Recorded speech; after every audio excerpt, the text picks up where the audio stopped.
Below the Man Down is directed by Danielle Crudy and Bridget Savage Cole, and follows these two sisters that live in a small fishing village in New England, Maine, who accidentally get involved in a murder that may be connected to an underground crime syndicate that they had no idea existed in this small village of theirs. I went into this movie fairly blind. All I knew going in is that it was a very small budget indie movie that was recently released as an Amazon Prime original. That's it. That is all I knew. And to be honest, I came out of the movie pleasantly surprised. This is a very well-made indie film that really utilises its incredibly small budget to the fullest of its potential.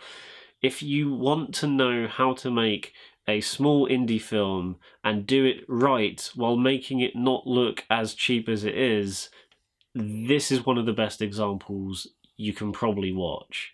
From the moment this movie started, I knew I was in for something quite good, because the whole movie gives off this very Coen Brothers feel. Like, it's mostly about murder and crime, and it is pretty realistic and dark for the most part, but there is a sense of some kind of quirky humour just, there under the surface, and when it needs to, it pops its head up.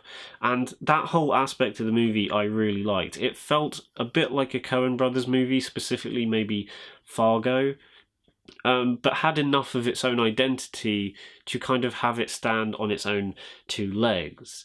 If anything, actually, I would compare this movie a little bit to last year's Cold Pursuit, the one with Liam Neeson in. However, compared to that movie, which didn't quite know which tone it was going for, whether it wanted to be a comedy, a dark comedy, a thriller, or an action movie, this movie knows exactly what it is and just sticks with it. It's a small, independent, dark comedy, and it just sticks with that tone and runs with it for the entire thing, and it works really well because of that. I love the way this movie was shot as well. They really do make the most of this very small fishing village and make it feel like a character in itself. Again, similarly to how Fargo was shot back in the 90s, it kind of makes that town feel like a character in the movie, and this movie does a very good job of doing a very similar thing. And again, the fact that they were able to do this on such a small budget is really impressive. The village feels lived in, and you get to know all these characters very well, almost as if you live there yourself, even though you don't. And it is really impressive how they managed to do that, not just in the directing and the way it's shot, but also in the way this movie is written. There are a lot of moments that can manage to squeeze just the slightest bit of tension out of a situation, but there are also a couple of moments that kind of find the funnier side of a few things.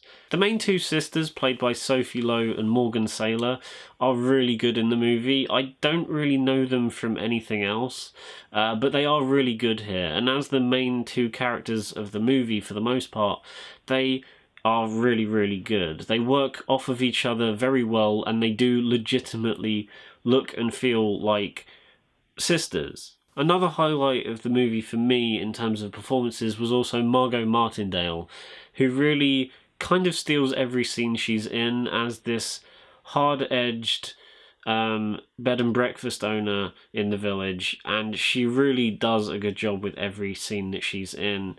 She knows just how to perfectly balance being charming and acting like, another one of the old ladies in this village, but she also knows when to turn that into something a bit more sinister, and how she knows when to be threatening.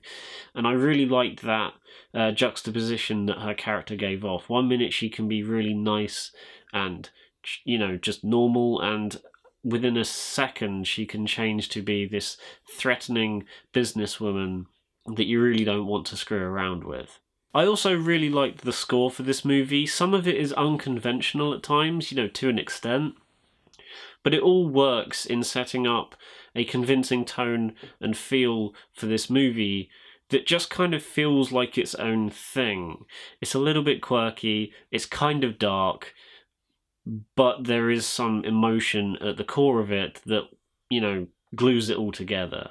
If you have an Amazon Prime account, give this movie a watch, because considering it's a new release, I don't feel like enough people are talking about this movie, and the fact that it is free to watch on Prime should be the biggest motivation for you to go and see it. It's a really well-made indie film that just works for what it is, which is why I'm going to give it a 7 out of 10. The performances are good, the tone and feel of the movie is good, the script is fantastic, and yeah, I just look forward to seeing what these two directors do next, because this is an impressive directorial debut. So guys, that was my review of Blow the Man Down. I hope you enjoyed it. If you liked the video, then give it a thumbs up and subscribe to the channel if you haven't done so already. Bye.